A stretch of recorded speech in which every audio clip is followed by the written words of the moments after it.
Hello students, welcome back to socio easy classes. आज के lecture में हम मैक्स वेबर का टॉपिक स्टार्ट करने वाले हैं। इससे पहले मैंने आपको कार्ल मार्क्स और इमाइल डर्कहाइम पे जितने भी इम्पोर्टेंट टॉपिक्स हैं आपके सोशियोलॉजी ऑप्शनल के लिए वो मैंने करवा दिया था। अगर आपने प्लेलिस्ट नहीं देखी है तो प्लीज़ एक बार आप जाकर देख सकते हैं। मैक्स वेबर को समझने से पहले हमें पॉजिटिविस्ट मेथड को समझना पड़ेगा, इसको रिकॉल करना पड़ेगा। पॉजिटिविस्ट मेथड या फिर पॉजिटिविज़म क्या कहता है कि हम जब भी अपनी थ्योरी को प्रूव करेंगे तो हम उसे किस बेसिस पे करेंगे? On the basis of scientific method. ठीक है, पॉजिटिविज़म क्या एडवोकेट करता है कि आप अपनी थ्योरी में क्या यूज़ कर रहे हैं? साइंटिफिक मेथड को यूज़ कर रहे हैं। जैसे कि आप डेटा कलेक्ट करके या फिर फैक्ट्स के बेसिस पे या फिर एविडेंस के बेसिस पे। ठीक है, और ये डेटा फैक्ट्स एविडेंस जनरली कैसे होते हैं? एब्स्ट्रैक्ट होते हैं। ठीक है, एब्स्ट्रैक्ट होते हैं। एक क्वांटिटेटिव डेटा की बात होती है यहाँ पे, क्वांटिटेटिव डेटा की बात होती है यहाँ पे। ठीक है, इसे ही क्या कहते हैं? Positivist method. कि जब आप डेटा फैक्ट्स एविडेंस को यूज़ करते हो और ये कैसे होते हैं? क्वांटिटेटिव होते हैं। ठीक है, आप क्वांटिटी के ऊपर बात करते हो और जनरली वी कैन से कि आप फैक्ट्स के बेसिस पे अपनी थ्योरी को प्रूव करते हो। जैसे कि पॉजिटिविस्ट मेथड के प्रपाउंडर कौन है? रिसेंटली हमने इमाइल डर्कहाइम को पढ़ा था और एक और नाम याद रख सकते हैं आप, ऑगस्ट कॉम्ट को। ठीक है, तो रिसेंटली हमने इमाइल डर्कहाइम में देखा था कि इमाइल डर्कहाइम जब सुसाइड की थ्योरी को प्रूव करते हैं तो उन्होंने सुसाइड की थ्योरी को किस बेसिस पे प्रूव किया? On the basis of positivist method और on the basis of scientific method. कैसे? उन्होंने क्या किया? डेटा कलेक्ट किया। डेटा कलेक्ट करने का मतलब उन्होंने फैक्ट्स या एविडेंस के बेसिस पे बात की, क्योंकि पॉजिटिविस्ट मेथड या साइंटिफिक मेथड एविडेंस या फैक्ट्स की बात करता है। ओके, तो इमाइल डर्कहाइम ने सुसाइड की थ्योरी को प्रूव करने के लिए डेटा कहाँ से कलेक्ट किया? हॉस्पिटल से या फिर क्या कह सकते हैं, पुलिस स्टेशन से। ठीक है, और उन्होंने क्या कंक्लूड किया कि जैसे मेन हैं वो ज़्यादा सुसाइड करते हैं एज़ कम्पेयर टू वुमेन, फिर जो अनमैरिड लोग हैं वो ज़्यादा सुसाइड करते हैं as compare to the married couple. ठीक है, तो ये जो इन्होंने थ्योरी दी, ये कैसी थ्योरी है? क्वांटिटेटिव। ठीक है, क्वांटिटेटिव बेसिस पे इन्होंने अपनी थ्योरी दी, क्वांटिटी के बेसिस पे कि मैन में ज़्यादा सुसाइड है, अनमैरिड जो पर्सन है उसमें ज़्यादा सुसाइड के चांसेस होते हैं। ठीक है, तो ये कैसा डेटा है? क्वांटिटेटिव या फिर पॉजिटिविस्ट। तो पॉजिटिव मेथड क्या बात करता है? फैक्ट्स के बेसिस पे बात करता है, क्वांटिटी के बेसिस पे बात करता है, एविडेंस के बेसिस पे। लेकिन पॉजिटिविस्ट मेथड की सबसे बड़ी प्रॉब्लम क्या है कि पॉजिटिविस्ट मेथड ये भूल जाता है कि को ह्यूमन को आप साइंस के मैटर की तरह बिल्कुल नहीं पढ़ सकते हैं। ठीक है, देखो हमारी जो सोसाइटी है, सोसाइटी जनरली किससे बनी है? ह्यूमन से, है ना? तो क्या आप इस ह्यूमन सोसाइटी को एब्स्ट्रैक्ट तरीके से पढ़ सकते हो? पॉजिटिविस्ट तरीके से पढ़ सकते हो? क्या आप ह्यूमन सोसाइटी को क्वांटिफाई कर सकते हो? एक आप उसको न्यूमेरिकल वैल्यू में पढ़ सकते हो? कभी नहीं, क्योंकि ह्यूमन अपने आप में क्या चीज़ है? सब्जेक्टिव चीज़ है, सब्जेक्टिव चीज़ है। ह्यूमन सोसाइटी अपने आप में क्या चीज़ है? सब्जेक्टिव है। सब्जेक्टिव का रीज़न क्या है? क्योंकि ह्यूमन मैटर की तरह फिक्स्ड नहीं है कि अगर सॉलिड, लिक्विड और गैस की अगर आप बात करो, जो स्टेट्स ऑफ मैटर होते हैं हमारे साइंस में, इनका जो कैरेक्टरिस्टिक्स होता है ये हर सिचुएशन में फिक्स ही रहता है। लेकिन ह्यूमन जो है, different humans tends to behave differently in the same situations, है ना? हम सेम सिचुएशन में डिफरेंट एक्ट करते हैं, डिफरेंट ह्यूमंस डिफरेंट एक्ट करते हैं। ठीक है, तो यही क्या है कि पॉजिटिविस्ट मेथड सब्जेक्टिव अंडरस्टैंडिंग को हटा देता है, या फिर आप कह सकते हो कि क्वालिटेटिव, ठीक है, क्वालिटेटिव अंडरस्टैंडिंग को नहीं समझता, बल्कि क्वांटिटेटिव अंडरस्टैंडिंग पे ज़्यादा ध्यान देता है, पॉजिटिविस्ट मेथड। इसीलिए मैक्स वेबर पॉजिटिविस्ट मेथड को नकार देते हैं, क्रिटिसाइज़ करते हैं, कहते हैं कि आप ह्यूमन की सोसाइटी को पॉजिटिविस्ट मेथड से नहीं पढ़ सकते, क्योंकि human are subject to subjective understanding, ठीक है, ह्यूमन को सब्जेक्टिव तरीके से समझना पड़ेगा, ठीक है। तो मैक्स वेबर एक जर्मन सोशोलॉजिस्ट है, हमें याद रहेगा, ठीक है। इन्होंने पॉजिटिविस्ट मेथड को क्रिटिसाइज़ किया, ठीक है। अब इन्होंने पॉजिटिविस्ट मेथड को क्रिटिसाइज़ करने के लिए क्या बात कही, मैक्स वेबर ने कहा कि ह्यूमन और मैटर जो है ना, ये फंडामेंटली डिफरेंट होते हैं। मैंने आपको बताया कि मैटर जैसे कि सॉलिड हो गया, लिक्विड हो गया, गैस हो गया, और ये जो ह्यूमन है ये फंडामेंटली डिफरेंट है, मतलब इनका जो कोर नेचर है ना, ये काफ़ी अलग है, डिफरेंट है, फंडामेंटली डिफरेंट है। क्या आप ह्यूमन को और मैटर को सेम तरीके से ट्रीट कर सकते हो? नहीं। मैक्स वेबर कहते हैं क्यों ह्यूमन और मैटर फंडामेंटली डिफरेंट है, क्योंकि ह्यूमन के पास क्या है, कॉन्शियसनेस है। आप कह सकते हो ह्यूमन के पास क्या है, चेतना है। चेतना का मतलब यहाँ पे क्या है, ह्यूमन के पास इमोशंस होते हैं, ह्यूमंस के पास वैल्यूज़ होते हैं, ह्यूमंस के पास क्या है, हॉर्मोन्स हैं, है ना, ह्यूमंस के पास एक हॉर्मोन्स है ना। तो ह्यूमन का जो बिहेवियर है वो यही सारे फैक्टर्स ह्यूमन के बिहेवियर को रेगुलेट करते हैं। लेकिन मैटर की जो रियलिटी है, सॉलिड लिक्विड गैस की जो रियलिटी है वो कैसी है, फिक्स्ड है। जैसे कि हमने साइंटिफिक मेथड या पॉजिटिविज्म से ये तो प्रूव कर दिया कि जो सॉलिड होता है उसमें जो एटम्स होते हैं वो काफ़ी एक दूसरे के क्लोज होते हैं, इसीलिए सॉलिड हार्ड अपीयर होता है, ठीक है। एटम्स के बीच में कोई भी स्पेस नहीं होता, इसीलिए सॉलिड हार्ड और रिजिड होता है। अब आप दुनिया में किसी भी सॉलिड की बात करो, टेबल की बात करो, चेयर की बात करो, स्टोन्स की बात करो, आपके आसपास जो भी सॉलिड है जनरली उसका फीचर क्या है कि उसके एटम्स जो है वो कैसे हैं, क्लोज है, टाइटली पैक्ड है, इसीलिए वो सारे हार्ड एंड रिजिड हैं। तो ये क्या है, ये रियलिटी कैसी हो गई, फिक्स्ड हो गई, है ना।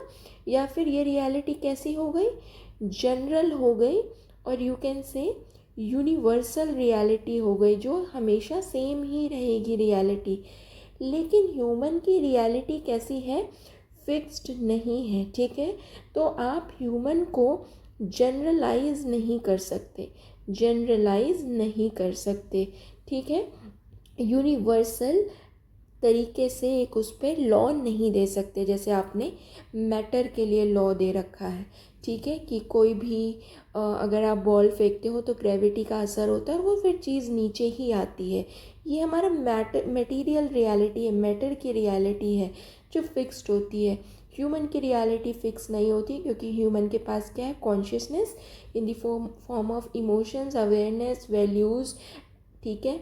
और मैटर के पास कॉन्शियसनेस नहीं होती, मैटर के पास इस तरीके की कोई भी चेतना, कोई भी इमोशनल बिहेवियर करने के लिए कोई पॉसिबिलिटी नहीं होती मैटर के पास। क्योंकि ह्यूमन के पास कॉन्शियसनेस है, तो मैक्स वेबर कहते हैं ह्यूमन एक्ट, ठीक है, human act and matter react. Act और रिएक्ट का क्या मतलब है, ह्यूमन एक्ट करता है क्योंकि उसके पास कॉन्शियसनेस है, ठीक है। जैसे कि मान लो आपने कोई गरम बर्तन या कोई हॉट पैन है, उस पर आपने हाथ रख दिया, तो आप क्या अपने हाथ को वहीं पे रखोगे, अपने हाथ को जलने दोगे, या अपना हाथ सडन हटा लेते हो बिकॉज ऑफ रिफ्लेक्स एक्शन, आप सडन हटा लेते हो, why, because you act, you have consciousness, you can feel, ठीक है, you can feel.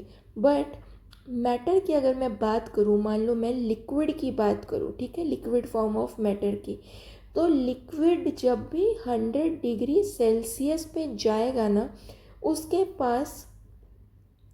Pass boil होने के अलावा कोई और ऑप्शन नहीं है। तो कोई भी लिक्विड जब भी 100 डिग्री सेल्सियस पे जाएगा हमेशा बॉयल होगा, ठीक है। लेकिन ह्यूमन के पास क्या है, चॉइस है कि वो अपना हाथ वहाँ से हटा लेगा। तो ये एक एग्जाम्पल था कि ह्यूमन कैसे एक्ट करता है, क्योंकि ह्यूमन के पास कॉन्शियसनेस है, ह्यूमन समझ सकता है। लेकिन मैटर जो है वो हमेशा रिएक्ट ही करेगा, ठीक है। मैटर जो है हमेशा रिएक्ट ही करेगा। कोई बॉल अगर आप फेंकते हो और अगर आप उस पर हाथ लगा के पैर लगा के रोक दोगे तो वो हमेशा रुकेगा ही फ्रिक्शन की वजह से, ठीक है। तो ये सारी चीज़ें ह्यूमन की सोसाइटी में पॉसिबल नहीं है। Reason being human have consciousness, so human act, okay. Action जो होता है ना, इसमें आप अपनी सोच समझ, अपनी इमोशंस, अपनी वैल्यूज़, आपके हॉर्मोन्स उस सिचुएशन में किस तरह से वर्क करते हैं, आपके एक्शन इन सब चीज़ों पे डिपेंड करता है। लेकिन रिएक्शन हमेशा क्या होता है, सेम होता है, कभी भी वेरी नहीं करता। क्यों सेम होता है रिएक्शन, क्योंकि जो मैटर है वो उसके पास कॉन्शियसनेस नहीं है, ठीक है, वो महसूस नहीं कर सकता, ठीक है। हम समझ गए कि मैक्स वेबर ने पॉजिटिविस्ट मेथड को क्रिटिसाइज़ किया। क्यों क्रिटिसाइज़ किया हम ये भी समझ गए, उन्होंने ये पूरी बात बोली है, आपको समझ आ गई होगी ये बात। और मैक्स वेबर कहीं ना कहीं इमैनुअल कांट से भी इन्फ्लुएंस है, जो इमैनुअल कांट भी इसी तरीके की वैल्यू रखते हैं, कि सोच रखते हैं कि ह्यूमन और मैटर जो है वो अलग है, ठीक है, याद रहेगा। और एक और चीज़, मैक्स वेबर क्या है, फिनोमेनोलॉजिस्ट हैं। जैसे हम पढ़ते थे कि इमाइल डर्कहाइम पॉजिटिविस्ट हैं, तो हमें याद रहेगा कि मैक्स वेबर पॉजिटिविस्ट नहीं, कौन है, फिनोमेनोलॉजिस्ट। तो फिनोमेनोलॉजिस्ट का क्या मतलब होता है, वही लोग जो इस चीज़ में बिलीव करते हैं कि ह्यूमन और मैटर फंडामेंटली डिफरेंट होते हैं और हमें ह्यूमन की सोसाइटी को सब्जेक्टिव तरीके से पढ़ना है या क्वालिटेटिव बेसिस पे पढ़ना है, ठीक है। उस बेसिस पे पढ़ना है कि हमें ध्यान रखना है कि उनके अंदर कॉन्शियसनेस होता है, वो मैटर से अलग होते हैं। ऐसी सोच वाले को क्या कहते हैं, फिनोमेनोलॉजिस्ट, ठीक है, ध्यान रहेगा। अब देखते हैं sociology as per Weber. Max Weber के हिसाब से सोशियोलॉजी क्या है। आपको याद करना है कि इमाइल डर्कहाइम के हिसाब से सोशियोलॉजी क्या थी, it is the study of social facts. Email Durkheim ने क्या कहा था कि हमें सोशियोलॉजी को समझने के लिए क्या पढ़ना है, सोशल फैक्ट्स। यहाँ पे सोशल फैक्ट्स का क्या मतलब बताया था कि जो आपसे एक्सटर्नल होते हैं, जो आपको कंट्रोल करते हैं, इस तरीके की जो फैक्टर्स होते हैं, इस तरीके की जो रियलिटी होते हैं। अच्छा, इन्होंने सोशल फैक्ट्स क्यों बोला, इसको फैक्ट्स क्यों बोला, क्योंकि इमाइल डर्कहाइम कौन थे, पॉजिटिविस्ट थे, तो वो फैक्ट्स की बात करते हैं, ठीक है। लेकिन मैक्स वेबर कहते हैं कि sociology it is not the study of social fact, it is the study of social action. क्योंकि मैक्स वेबर ने क्या कहा कि ह्यूमन एक्ट करता है ना, ह्यूमन एक्ट करता है, हमें ह्यूमन को फैक्ट की तरह नहीं पढ़ना, हमें ह्यूमन को क्वांटिटेटिव बेसिस पे नहीं पढ़ना, ठीक है। तो ह्यूमन क्योंकि एक्ट करता है तो हम सोशियोलॉजी को कैसे पढ़ेंगे, सोशल एक्शन की तरह पढ़ेंगे। अब समझते हैं ये सोशल एक्शन का एग्जैक्ट मतलब क्या कहा है मैक्स वेबर ने। मैक्स वेबर कहते हैं सोशल एक्शन हर वो चीज़ होती है जिसमें कोई ना कोई मीनिंग होता है और कोई ना कोई ओरिएंटेशन होता है। तो मीनिंग और ओरिएंटेशन क्या बनाते हैं, सोशल एक्शन। याद रहेगा, सोशल एक्शन मतलब any action that consist of some meaning and some orientation. आप समझते हैं मीनिंग और ओरिएंटेशन का मतलब क्या होता है। देखो, जब भी आप किसी सोशल रियलिटी को पढ़ोगे ना, तो मैक्स वेबर कहते हैं उसे कैसे पढ़ना है, सोशल एक्शन की तरह पढ़ना है, जिसमें मीनिंग और ओरिएंटेशन होगा। तो जब भी आप किसी सोशल रियलिटी को पढ़ोगे, आप पहले मीनिंग देखोगे। मीनिंग का मतलब होता है उसका वाई फाइंड करना, कि ये जो सोशल एक्शन हो रहा है ये क्यों हो रहा है, ठीक है। कि अगर कास्ट सिस्टम एग्जिस्ट करता है तो वो क्यों करता है, ठीक है। तो आपको पता चलेगा कि अच्छा, समाज में प्योरिटी एंड पॉल्यूशन का कॉन्सेप्ट है, प्योरिटी और पॉल्यूशन का कॉन्सेप्ट है कास्ट सिस्टम के पीछे। तो ये क्या हो गया, उसका मीनिंग हो गया, आपने क्या किया, वाई फाइंड कर लिया, ठीक है। नेक्स्ट मैक्स वेबर कहते हैं ओरिएंटेशन। ओरिएंटेशन का मतलब है कि आपका जो ये एक्शन है ये किसके लिए किया जा रहा है, किसकी तरफ डायरेक्टेड है आपका ये एक्शन। जैसे कि कास्ट सिस्टम की अगर हम बात करें, हमने मीनिंग तो फाइंड कर लिया, वाई तो फाइंड कर लिया कि प्योरिटी और पॉल्यूशन का कॉन्सेप्ट है। अब हम ओरिएंटेशन देखेंगे कि कास्ट सिस्टम समाज में किसके तरफ डायरेक्टेड है। तो हम देखेंगे कि समाज में upper caste, lower caste, untouchable caste, इस तरीके की ग्रुप्स बने हुए हैं और कास्ट के जितने भी रूल्स होते हैं ये अलग अलग ग्रुप के लिए अलग अलग होते हैं। जैसे कि अगर हम अनटचेबिलिटी को पढ़ेंगे तो हम देखेंगे कि जो समाज में दलित कम्युनिटी हैं उनके लिए ये एक्शन जो है अनटचेबिलिटी का उनके अगेंस्ट डायरेक्टेड है, ठीक है, उनकी तरफ डायरेक्टेड है, हमें ये याद रहेगा, ठीक है। ट्रेडिशनल सोसाइटी में जनरली ऐसा ही होता था। मॉडर्न सोसाइटी में भी बहुत सारे इंस्टेंसेस हैं, बट इसके लिए काफ़ी लॉज अब बन चुके हैं। तो हमने क्या समझा, सोशल एक्शन क्या होता है जिसमें मीनिंग और ओरिएंटेशन होता है।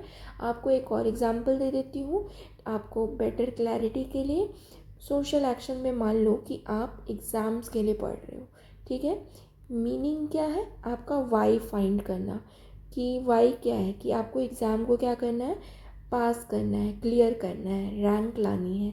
लेकिन ओरिएंटेशन क्या है, आपका जो ये एक्शन है किसके लिए डायरेक्टेड है।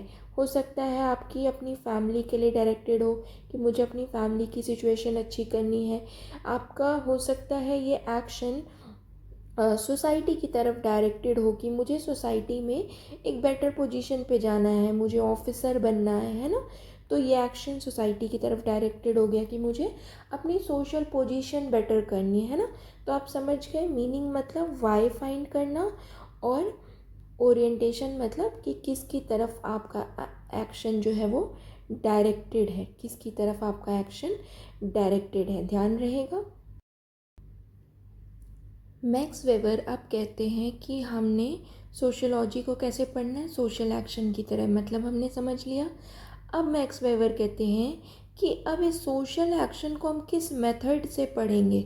हमें सोसाइटी में क्या पढ़ना है, सोशोलॉजी में क्या पढ़ना है, सोशल एक्शन को पढ़ना है। लेकिन सोशल एक्शन को पढ़ने का एक तरीका है, वो क्या है, इंटरप्रिटेटिव सोशोलॉजी। इंटरप्रिटेटिव सोशोलॉजी का क्या मतलब बोला मैक्स वेबर ने, कि अब हमें ह्यूमन की सोसाइटी को कैसे पढ़ना है, सब्जेक्टिव तरीके से पढ़ना है, ठीक है, क्वालिटेटिव बेसिस पे पढ़ना है, क्वालिटेटिव बेसिस पे पढ़ना है, जिसमें हम ये देखेंगे कि कोई भी ह्यूमन जो एक्ट कर रहा है उसके पीछे उसके रीज़न्स क्या हैं, हम रीज़न्स को समझेंगे, हम उसके मोटिवेशंस को समझेंगे कि वो किस वजह से ये पर्टिकुलर एक्शन कर रहा है। हम यहाँ पे देखेंगे कि क्या कल्चरल फैक्टर्स हैं, क्या हिस्टोरिकल फैक्टर्स हैं जिसकी वजह से कोई इंडिविजुअल कोई पर्टिकुलर बिहेवियर कर रहा है। जैसे अगर मैं कास्ट सिस्टम की ही बात करूँ तो पॉजिटिविस्ट मेथड जनरली क्या करता, वो ये देखता, वो क्वालिटेटिव बेसिस पे या फैक्ट के बेसिस पे कास्ट सिस्टम को पढ़ता कि अच्छा सोसाइटी में इतने लोग जो हैं इन ये कास्ट से इनको बेनिफिट हो रहा है, इतने लोगों को कास्ट से नुकसान हो रहा है, ठीक है, और इतने जो है अपर क्लास है, इतने जो है लोअर क्लास है। ये सिर्फ फैक्ट या क्वांटिटेटिव बेसिस पे देखता। लेकिन अब मैक्स वेबर कास्ट सिस्टम को कैसे समझेंगे, मैक्स वेबर कास्ट सिस्टम के पीछे सब्जेक्टिव रीज़न देखेंगे, ठीक है, सब्जेक्टिव रीजंस देखेंगे। सब्जेक्टिव मतलब कि देखेंगे कि ये क्यों आया, ठीक है, सब्जेक्टिव जो ह्यूमन है वो कास्ट को लेके क्या सोचते हैं, सब्जेक्टिव अंडरस्टैंडिंग्स देखेंगे ह्यूमन की, फिर उसके पीछे का रीज़न फाइंड करेंगे। तो पता चला प्योरिटी एंड पॉल्यूशन, ठीक है। फिर उसके पीछे के कल्चरल फैक्टर्स को देखेंगे कि समाज में किस फैक्टर्स की वजह से एग्जिस्ट कर रहा है, ठीक है। फिर हिस्टोरिकल फैक्टर्स देखेंगे, है ना, कि हिस्ट्री में इसका ओरिजिन कैसे हुआ था, ऑक्यूपेशन के बेसिस पे हुआ था। फिर ये जो है बर्थ बेस्ड हो गया, है ना। तो देखो यही क्या है, इंटरप्रिटेटिव सोशियोलॉजी। इंटरप्रिटेटिव मतलब subjective understanding of social reality. I hope आपको अभी तक पॉजिटिविज्म क्या होता है, उसका क्रिटिसिज्म क्या है, ठीक है, वो समझ आ गया हो। फिनोमिनोलॉजिस्ट का मतलब क्या है वो समझ आ गया हो। फिनोमिनोलॉजिस्ट क्या सोचते हैं आपको वो समझ आ गया हो। सोशियोलॉजी क्या है वेबर के हिसाब से, सोशल एक्शन है आपको ये भी समझ आ गया हो। और सोशल एक्शन में मीनिंग ओरिएंटेशन होता है ये भी समझ आ गया हो। और सोशल एक्शन को कैसे पढ़ना है, आई होप आपको ये भी समझ आ गया हो, ठीक है। नेक्स्ट पे आ जाते हैं कि अब हम जब मैक्स वेबर की आगे क्लासेस देखेंगे तो उसमें हम पढ़ेंगे कि मैक्स वेबर ने ये सारी थ्योरीज़ दी हैं और ये सारे मेथड्स बताए हैं कि हमें कैसे पढ़ना है इन थ्योरीज़ को। तो एक एक करके ब्रीफली देख लेते हैं। सबसे पहले थ्योरी दी है मैक्स वेबर ने सोशल एक्शन की, जिसमें क्या होता है, मीनिंग और ओरिएंटेशन। मीनिंग मतलब हमें वाई फाइंड करना है कि ये एक्शन क्यों हो रहा है सोसाइटी में, या ये रियलिटी क्यों एग्जिस्ट कर रही है सोसाइटी में। और ओरिएंटेशन का मतलब होता है कि वो रियलिटी किसकी तरफ डायरेक्टेड है, या वो जो एक्शन है वो किसकी तरफ डायरेक्टेड है, जैसे हमने कास्ट सिस्टम के एग्जाम्पल से पढ़ा। नेक्स्ट इन्होंने अपनी थ्योरी दी है आइडियल टाइप की। आइडियल टाइप क्या होता है, मैक्स वेबर कहते हैं कि ये एक मेंटल फ्रेमवर्क होता है। क्या होता है, मेंटल फ्रेमवर्क होता है। मेंटल फ्रेमवर्क का मतलब होता है, मैक्स वेबर कहते हैं कि जब भी कोई रिसर्चर कोई भी सोशल रियलिटी को पढ़ने जाए तो उसे अपने दिमाग में पहले ही उस रियलिटी के बारे में एक फ्रेमवर्क बना लेना चाहिए। जैसे कि होता है ना, हम किसी पर्सन के बारे में कुछ सोच लेते हैं, पर जब हम उनको मिलते हैं, उनको जानते हैं, तो हमें पता चलता है कि वो पर्सन वैसे है ही नहीं, है ना। तो वो क्या था, हमारा आइडियल टाइप था उस पर्सन के लिए। तो जैसे मान लो कि हम अगर डेमोक्रेसी की बात करते हैं, डेमोक्रेसी की बात करते हैं, तो डेमोक्रेसी के लिए हमारा आइडियल टाइप क्या होगा, कि एक आइडियल डेमोक्रेसी कैसी होनी चाहिए। हम क्या मेंटल फ्रेमवर्क बना लेंगे, क्या इमेज बना लेंगे कि डेमोक्रेसी क्या होती है। It is an example of perfect government, जहाँ पे जस्टिस की बात होती है, लिबर्टी की बात होती है, इक्वालिटी की बात होती है, फ्रीडम की बात होती है, ठीक है। यहाँ पे सभी का क्या होता है, जनरली वेलफेयर होता है, ठीक है। लेकिन जब हम एक्चुअल में डेमोक्रेसी को देखते हैं, जब हम एक्चुअल में डेमोक्रेसी को देखते हैं तो हम देखेंगे कि यहाँ पे कुछ ना कुछ बुराइयाँ भी है। It is not perfect government. यहाँ डेमोक्रेसी की वजह से अभी भी पॉवर्टी ख़त्म नहीं हुई, इनइक्वालिटी ख़त्म नहीं हुई, फ्री एंड फेयर इलेक्शंस जो हैं इसमें भी बहुत ज़्यादा इश्यूज़ होते हैं, ठीक है, ठीक है। रिच एंड पुअर डिवाइड काफ़ी ज़्यादा है, पावर का कॉन्सेंट्रेशन है, there is a concentration of power even in democracy. तो हमने पाया कि हमने जो डेमोक्रेसी की एक आइडियल टाइप, एक जो सोच बना रखी थी, एक जो मेंटल फ्रेमवर्क बना रखी थी, जब हमने रियलिटी में पढ़ा जाके तो वो फ्रेमवर्क काफ़ी डिफरेंट निकला, ठीक है। यही होता है आइडियल टाइप। नेक्स्ट होता है अथॉरिटी। तो नेक्स्ट थ्योरी क्या है मैक्स वेबर की, अथॉरिटी। मैक्स वेबर कहते हैं कि कोई भी लेजिटिमेट पावर, लेजिटिमेट पावर का मतलब होता है जिसे सोसाइटी अप्रूव करती है, ठीक है, जिसे सोसाइटी एक्सेप्ट करती है, ठीक है, इसे क्या कहते हैं, अथॉरिटी या लेजिटिमेट पावर।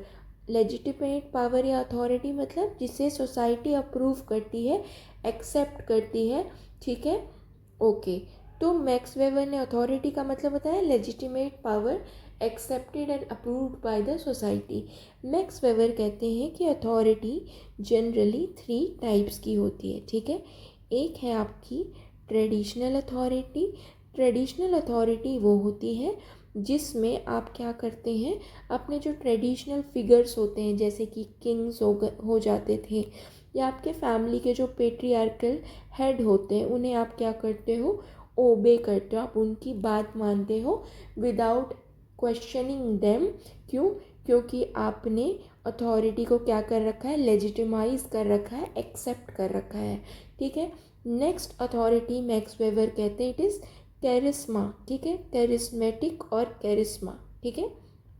कैरिस्मेटिक अथॉरिटी का मतलब होता है जहाँ पे लीडर की जो पर्सनल क्वालिटीज़ होती है ना, पर्सनल क्वालिटीज़ होती है या उनका जो पर्सनल चार्म होता है ना, वो इतना इन्फ्लुएंशियल होता है कि आप उनकी पर्सनल क्वालिटीज़ की वजह से ही उन्हें फॉलो करने लगते हो विदाउट क्वेश्चनिंग देम, ठीक है। जैसे कि अगर हम बात करें तो इंडियन नेशनल मूवमेंट में जैसे गांधी जी थे, ठीक है, गांधी जी थे, तो उनकी जो पर्सनालिटी थी ये क्या है, कैरिस्मेटिक पर्सनालिटी, ठीक है। उनकी जो पर्सनल क्वालिटी थी, लीडरशिप स्किल्स थी, लोग जो थे, मासेस जो थे, उनको अनक्वेश्चनेबली फॉलो करती थी, ठीक है। So this is an example of charisma या फिर कैरिस्मेटिक पर्सनालिटी, जहाँ पे लीडर की पर्सनल क्वालिटीज़ की वजह से उनको ब्लाइंडली फॉलो किया जाता है, ठीक है।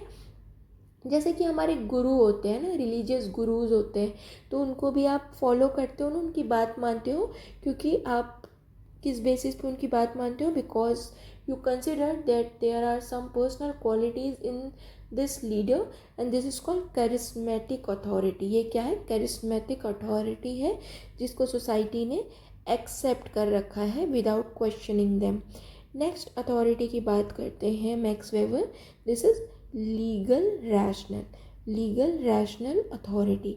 लीगल रैशनल अथॉरिटी का मतलब होता है, मैक्स वेबर कहते हैं कि वो अथॉरिटी जो रिटन होती है, ठीक है, रिटन होती है in the form of rules और लॉज, ठीक है, लॉज और रूल्स जो होते हैं जिन्हें हम फॉलो करते हैं।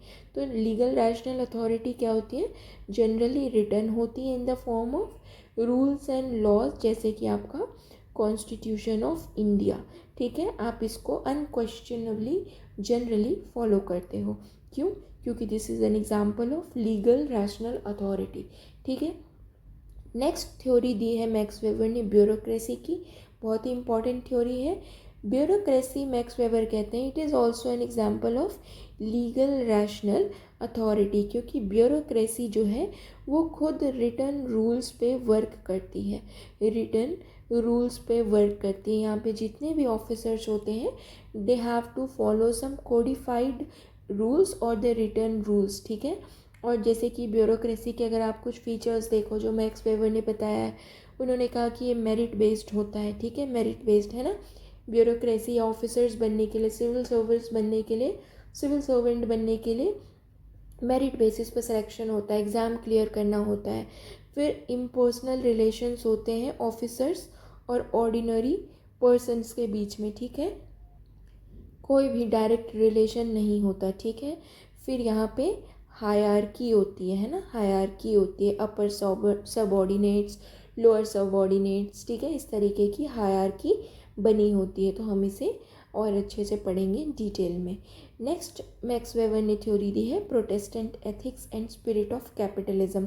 देखो प्रोटेस्टेंट एथिक्स क्या है, it is a new branch of traditional Christianity, ठीक है, ये ट्रेडिशनल क्रिश्चियनिटी की न्यू ब्रांच है, ठीक है, न्यू ब्रांच है जो कैसी है, लिबरल है। ट्रेडिशनल क्रिश्चियनिटी जो थी वो कैसी थी, जनरली ऑर्थोडॉक्स थी, तो उससे एक नया ब्रांच आया, वो कैसा था, लिबरल था, ठीक है। वही ब्रांच क्या है, प्रोटेस्टेंट एथिक्स, ठीक है। तो प्रोटेस्टेंट एथिक्स जो है हम इसमें पढ़ेंगे कि कैसे ये जो न्यू ब्रांच ऑफ क्रिश्चियनिटी है जो काफ़ी लिबरल है, इसने कैसे कैपिटलिज्म को ग्रो करने में हेल्प किया या एनकरेज किया कैपिटलिज्म को ग्रो करने में, ठीक है। तो हम देखेंगे कि जो ऑर्थोडॉक्स क्रिश्चियनिटी होती थी वो हॉलीडेज़ पे या फिर बहुत ज़्यादा ऑर्थोडॉक्स कंजर्वेटिव बातें करती थी, जहाँ पे किसी भी कैपिटलिस्ट ग्रोथ की बात नहीं होती थी, ठीक है, पूजा पाठ में ज़्यादा ध्यान होता था। लेकिन प्रोटेस्टेंट एथिक्स में देखेंगे कि ये बिल्कुल भी हॉलीडेज सेलिब्रेट नहीं करते थे, यहाँ पे काफ़ी हार्ड वर्क की बात की जाती थी, इवन हार्ड वर्क को ये मोरल ड्यूटी की तरह ट्रीट करते थे, ठीक है। यहाँ पे काफ़ी डिसिप्लिन की बात की जाती थी, किसी तरीके की लग्जीरियस लाइफ की बात नहीं की जाती थी। आपको हार्ड वर्क करना है, ठीक है। डिसिप्लिन की वजह से ये आगे जाके इकोनॉमिक सक्सेस की बात करते हैं। तो हम देखेंगे कि कैसे ये इकोनॉमिक सक्सेस कैपिटलिज्म, जो आज की हमारी सोसाइटी है, जो आज का हमारा वर्ल्ड है, कैपिटलिस्ट वर्ल्ड, उसको ग्रो करने में हेल्प करता है, ठीक है। आई होप आपको समझ आ गई होगी ये सारी इंपॉर्टेंट थ्योरीज ब्रीफली। नेक्स्ट हम देखते हैं कि मैक्स वेबर ने इन थ्योरीज़ को पढ़ने के लिए क्या क्या मेथड दिया। इंटरप्रिटेटिव मेथड मैंने आपको ऊपर बता दिया कि इसमें हमें सोशल रियलिटी को कैसे पढ़ना है, सब्जेक्टिवली पढ़ना है, ठीक है। क्वालिटेटिवली पढ़ना है, जिसमें हम क्या फाइंड करेंगे, रीजंस फाइंड करेंगे, ठीक है। रीजंस फाइंड करेंगे। फैक्ट्स की तरह हम बिल्कुल भी नहीं पढ़ेंगे जैसे पॉजिटिविस्ट पढ़ते थे, ठीक है। फिर हम देखेंगे कॉजल प्लूरल मेथड। देखो क्या होता था, कॉजल प्लूरल को समझने से पहले एक बात समझो। जो पॉजिटिविस्ट होते हैं ना, जो फैक्ट्स के ऊपर बात करते हैं, उन्होंने क्या किया, एक फैक्ट दे दिया कि अच्छा सुसाइड मैन में ज़्यादा होता है वुमेन के कंपैरिजन में, ठीक है। अब वो हर जगह यही फैक्ट यूज़ करेंगे, ठीक है, सुसाइड को पढ़ने के लिए, ठीक है। या कहीं भी कैसी भी सुसाइड हो रही है, किसी भी सोसाइटी में हो रही है, वो जनरली कहेंगे कि मेन में ज़्यादा सुसाइड है, ठीक है। ये क्या हो गया, फैक्ट या qualitative, not qualitative, quantitative data, ठीक है। तो ये क्या हो गया, सिंगल कॉज हो गया, है ना। किसी भी इवेंट को आप सिंगल तरीके से एक्सप्लेन कर रहे हो, जैसे कि आप मैटर में करते हो कि सॉलिड तो हर सिचुएशन में उसके एटम्स क्लोज ही रहेंगे, तो सॉलिड हर सिचुएशन में हार्ड ही रहेगा। लेकिन ह्यूमन की सोसाइटी को आप सिंगल कॉज में एक्सप्लेन नहीं कर सकते। देयर आर प्लूरल और many causes to any single reality, any single social reality। जैसे कि अगर हम कास्ट सिस्टम की ही बात करें तो क्या कॉजेस प्लूरल है ना, ठीक है। कॉजेस प्लूरल है, बहुत सारे कॉजेस हैं कास्ट सिस्टम के एग्जिस्ट करने के लिए। सोशल कॉजेस है कि समाज ने 4 ग्रुप्स बना दिए हैं ना, तो ये क्या है, सोशल कॉज हो गया। फिर उसका एक इकोनॉमिक कॉज है, कैसे, ऑक्यूपेशन बेस्ड कास्ट सिस्टम, है ना। पहले ऑक्यूपेशन बेस्ड ओरिजिन जो हुआ था वो ऑक्यूपेशन बेस्ड ही हुआ था। आज के टाइम पे कास्ट सिस्टम के एग्जिस्ट करने का रीज़न पॉलिटिकल भी है कि इन्हें वोट बैंक की तरह यूज़ किया जाता है ना। तो वोट बैंक जब फ़ायदा ही मिल रहा है कास्ट सिस्टम, कास्ट डिवाइड से, तो उसे ख़त्म करने की बात ही नहीं करेंगे। फिर अगर आप देख लो, अगर आपको एफर्मेटिव एक्शंस या फिर रिजर्वेशंस को भी समझना है तो आपको कास्ट को समझना पड़ेगा, ठीक है। कास्ट को समझना पड़ेगा, ठीक है। तो बहुत सारे कॉजेज़ होते हैं किसी भी रियलिटी के। नेक्स्ट है आइडियल टाइप। मैंने आपको बता दिया कि एक मेंटल कंस्ट्रक्ट होता है जो कोई भी रिसर्चर पहले से लेके चलेगा किसी रियलिटी को पढ़ने के लिए, ठीक है। नेक्स्ट है वर्स्तेहन मेथड। ये भी मैक्स वेबर ने मेथड दिया है। वर्स्तेहन मेथड को एक लाइन में समझो, जैसे हम किसी से भी कहते हैं ना कि अगर तुम मेरी जगह पे आके सोचो तब तुम्हें पता चलेगा कि मैंने ऐसा क्यों किया, है ना। हम लोगों को कहते हैं ना कि आपको मेरी जगह पे आके सोचना चाहिए कि मैंने ये पर्टिकुलर एक्शन क्यों लिया, मेरी नज़र से देखो, मेरे पर्सपेक्टिव से देखो। इसे ही कहते हैं वर्स्तेहन मेथड। मैक्स वेबर कहते हैं कि जब भी कोई रिसर्चर कोई भी सोशल रियलिटी को पढ़ने जाएगा ना, तो उसे अपने जो पर्सनल वैल्यूज़ है, अपनी जो पर्सनल वैल्यूज़ है ना, या उसकी जो अपब्रिंगिंग जो है, या उसने आज तक जो भी वैल्यूज़ सीखा है, सबसे पहले उसको छोड़ के आओ और अब जाके देखो कि ये जो एक्शन ले रहा है कोई ह्यूमन, कोई इंडिविजुअल, ये जो पर्टिकुलर बिहेवियर कर रहा है, उसके पीछे जो रीज़न है वो उस एक्टर के या उस ह्यूमन या उस इंडिविजुअल के पर्सपेक्टिव से आपको समझना है। एग्जाम्पल से मैं आपको बताती हूँ, जैसे सोसाइटी में क्या है, चाइल्ड लेबर होता है ना। चाइल्ड लेबर, मान लो कहीं आपने देखा बच्चों को काम करते हुए, हम बहुत ही जल्दी डिसीज़न दे देते हैं, जजमेंट दे देते हैं कि इनके माँ बाप तो इन्हें पढ़ाते ही नहीं है, काम करवाते रहते हैं, ये बच्चों, इनका तो कुछ नहीं हो सकता, है ना। इस तरीके से हम जनरली पर्सपेक्टिव दे देते हैं।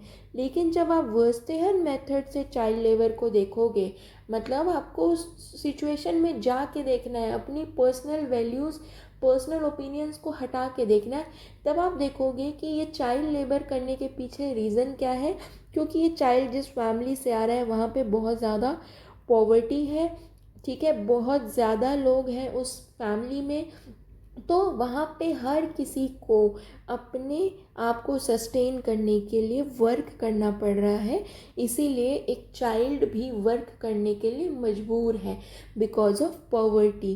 तो ये एक वर्स्टेहन मेथड का एग्जाम्पल है, ठीक है। सो आई होप आपको आज का लेक्चर बहुत अच्छे से समझ आया हो, एक एक कीवर्ड बहुत अच्छे से समझ आया हो।